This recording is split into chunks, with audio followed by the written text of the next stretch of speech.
Bonjour à tous, c'est Martin d'Ardor PC, j'espère que vous allez bien. Aujourd'hui, découverte d'un nouveau produit, je parle du Maono Caster G1 Neo qui est une carte son et donc bienvenue dans un nouvel épisode de J'aime ou j'aime pas.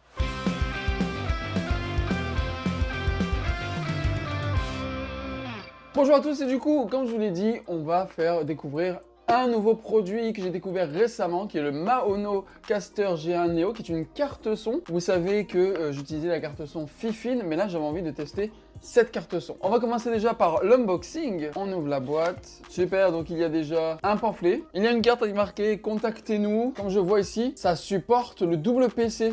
Ouh là là, ça c'est plutôt pas mal. Les câbles, évidemment, je l'ai pris en blanc. Donc voici à quoi ressemble le produit. Écoutez, déjà en termes de finition, très bien. La qualité des matériaux ont l'air aussi cheap que celui de Fifine, le SC3. Et je vois même qu'en dessous, vous allez pouvoir le mettre sur un bras de micro, ce qui est vraiment bien. Vous allez pouvoir le mettre sur un bras de caméra par exemple. Avec ça dans la boîte, vous avez une double prise jack audio et vous avez évidemment une prise USB-C à USB mais qui se transforme aussi en USB-C à USB-C. On va déjà le brancher puis voir un peu le RGB. Parfait, c'est branché et il y a un tout petit bouton à l'arrière pour l'allumer. Eh, il est quand même sympa hein. Écoutez, il est quand même, j'adore le liseré RGB vraiment sur les côtés. J'aime vraiment beaucoup. Franchement, j'aime plutôt bien. Donc on va regarder maintenant tous les features du Maono G1 Neo. Nous avons du coup le bouton pour allumer. Nous avons la prise pour la mettre sur un ordinateur et attention, nous avons une autre prise USB-C pour la mettre sur un autre ordinateur. Pour utiliser la carte son en même temps sur un PC et un autre PC, voire un autre téléphone. Donc ça, c'est super bien pour un stream double PC. Ça, c'est une carte son pour un stream double PC, c'est vraiment bien. Ensuite, nous avons une prise out. Donc c'est tout ce qui va sortir comme des écouteurs, des haut-parleurs. Ensuite, nous avons une autre prise out, mais cette fois-ci, c'est une prise de casque. Donc évidemment, pour mettre un casque en prise jack. Ensuite, il y a une prise auxiliaire in, c'est pour faire rentrer du son dans la carte son. Donc par exemple un téléphone ou bien un autre ordinateur par exemple. Ensuite nous avons une prise casque micro. Donc celui-ci vous allez pouvoir l'utiliser en casque micro. Donc un casque avec un micro déjà intégré. Ou alors la prise XLR pour les micros XLR évidemment. Toutefois vous ne pouvez pas utiliser les deux en même temps. Il faut toujours utiliser un des deux. Comme vous pouvez le voir, il y a trois molettes. Nous avons une molette pour le gain. Donc ça c'est le gain de votre micro. C'est pas vraiment le volume du micro mais c'est le volume. C'est le gain dans le sens où pour éviter que quand vous parlez trop fort, le son il monte trop haut. Ensuite, vous avez une autre molette avec la réverbération. C'est super. Donc justement, vous voulez faire des blagues à vos amis, etc.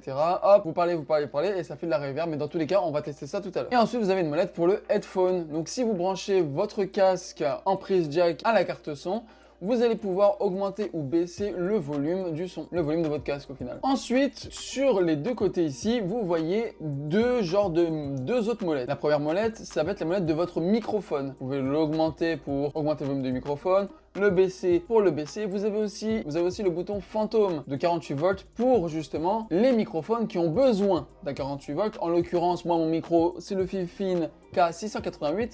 Il n'a pas besoin de 48 volts. Mais je vous conseille de regarder les spécificités de votre microphone s'ils ont besoin d'un 48 volts. Vous avez une autre molette pour monter et baisser, c'est la molette du Bluetooth. Cette carte son fonctionne avec le Bluetooth. Vous activez le Bluetooth, vous prenez votre téléphone pour l'activer en Bluetooth et tout ce que vous allez mettre sur votre téléphone, ça va sortir là-dessus. Et justement, vous allez pouvoir monter et baisser le volume de votre téléphone. Et ensuite, il y a des boutons sur le bas, un pour muter et démuter le microphone et l'autre pour justement muter ou démuter par exemple la musique qui joue sur votre téléphone. Donc aussi, ça en l'occurrence, c'est vraiment bien. Vous avez du coup le bouton Bluetooth pour l'activer, mais évidemment, vous n'êtes pas obligé de l'activer. Ensuite, nous avons 4 boutons ici présents. Ce bouton-là, c'est le Noise Reduction. Ça, c'est super bien pour toucher justement qu'il y a un bruit de fond en arrière-plan avec votre micro. Vous pouvez activer le Noise Reduction.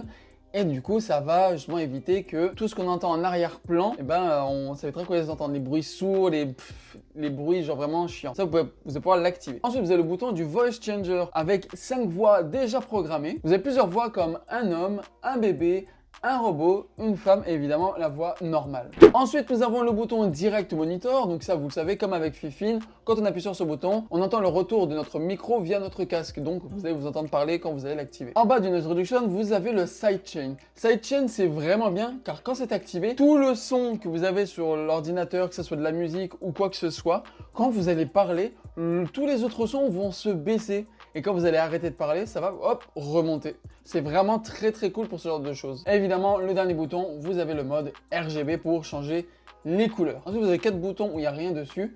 C'est évidemment comme avec Fifine, ce sont des boutons custom. Ça va enregistrer pendant une trentaine de secondes ce que vous allez dire et quand vous allez appuyer sur le bouton, vous allez pouvoir réécouter ce que vous avez dit. Et il y avait un défaut justement avec Fifine, c'est qu'avec Fifine, le son du retour était vraiment pas bon. Et donc on va voir si avec Maono, ça va fonctionner. Donc, je pense vous avoir tout dit et je pense qu'on va pouvoir maintenant tester pas mal les features en vrai. Et donc là, j'ai changé le casque. Pourquoi? Parce que moi, j'ai un casque sans fil de base et ça prend un casque filaire aussi pour faire quelques petites, pour que je puisse écouter les modifications. Donc, mes amis, nous allons commencer par la première molette. Vous savez que la première molette, juste ici, pour baisser et augmenter le volume du son, c'est plutôt pas mal. Vous avez la touche, comme je vous ai dit, qui sert évidemment à muter. Alors là, je fais les tests vraiment 100%. Je fais aucune modification. J'ai même enlevé toutes mes modifications de OBS. Là, c'est vraiment du brut. Comme je l'ai dit, mon micro, c'est pas un 48 volts, du coup, on le met pas. Vous avez le mode Bluetooth pour pouvoir mettre votre téléphone. D'ailleurs, c'est ce qu'on va faire, tiens. On reste appuyé sur le bouton. Ah, voilà, c'est bon, on l'a trouvé. Il s'appelle Maono G1 Caster. Donc là, voilà, dans les oreilles, ça dit Bluetooth Connected. Là, c'est devenu bleu. Donc, du coup, on va essayer. Je vais mettre musique. Ça marche? Ça marche? Let's go! Vous avez le bouton ici pour pouvoir mute la musique. Du coup, on n'entend pas. La musique continue de jouer, mais on n'entend plus. On rappuie dessus pour réécouter la musique. Et donc, du coup, pour enlever le mode Bluetooth, il suffit de rester appuyé longtemps sur la Bluetooth pour justement que ça arrête. Ensuite, superbe feature que je suis trop content. C'est le mode reverb. Ah super, vous n'avez pas besoin d'avoir un Stream Deck pour pouvoir mettre le mode reverb. Il suffit juste de tourner le mode reverb et là vous m'entendez en mode reverb. Et plus vous le montez mode reverb, plus l'écho sera important.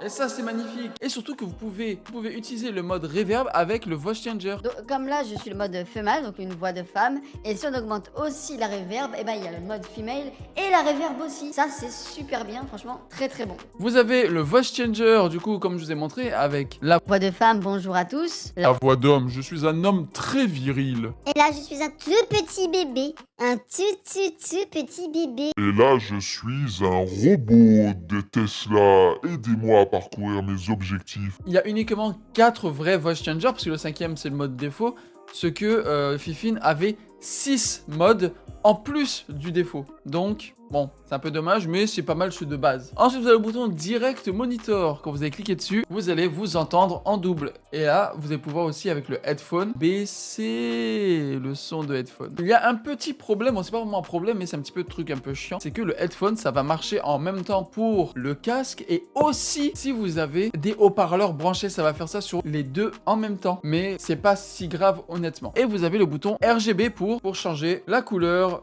du boîtier.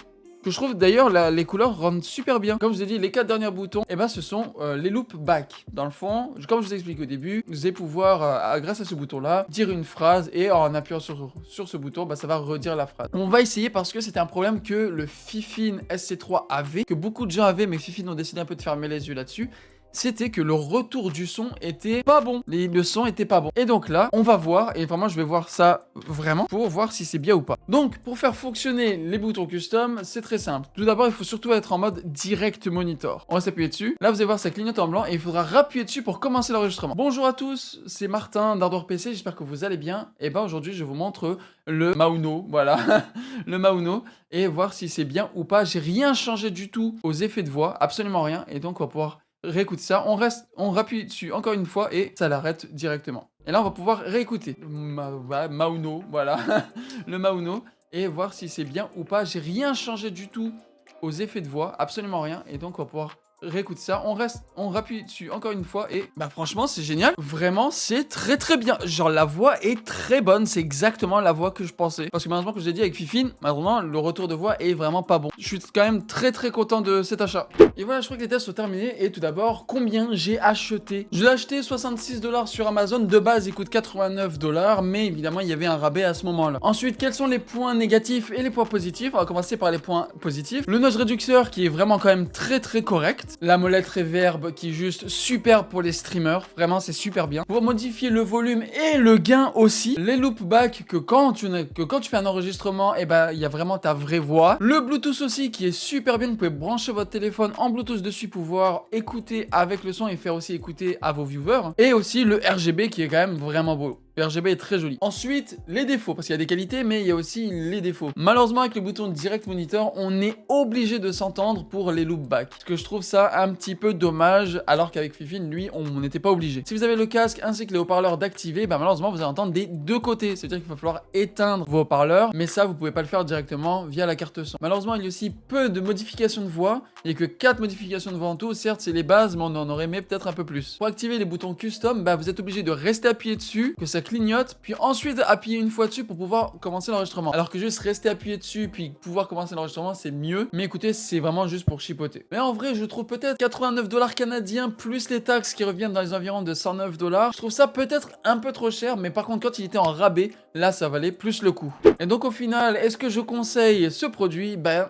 oui, je conseille quand même ce produit, quand même de bonne qualité, les matériaux sont de bonne qualité aussi. Vraiment, je conseille ce produit. En tout cas, merci à tous d'avoir regardé cette vidéo, j'espère qu'elle vous aura plu. En tout cas, j'espère que ça vous a bien aimé. Dites-moi aussi en commentaire s'il y a des choses que vous voulez que je teste pour cette série. N'oubliez pas de vous abonner à la chaîne, allez sur tous mes réseaux sociaux, venez aussi sur Discord parce que c'est là où je fais aussi des concours. Et je vous dis à bientôt, c'était Martin d'Ardor PC. Bye tout le monde.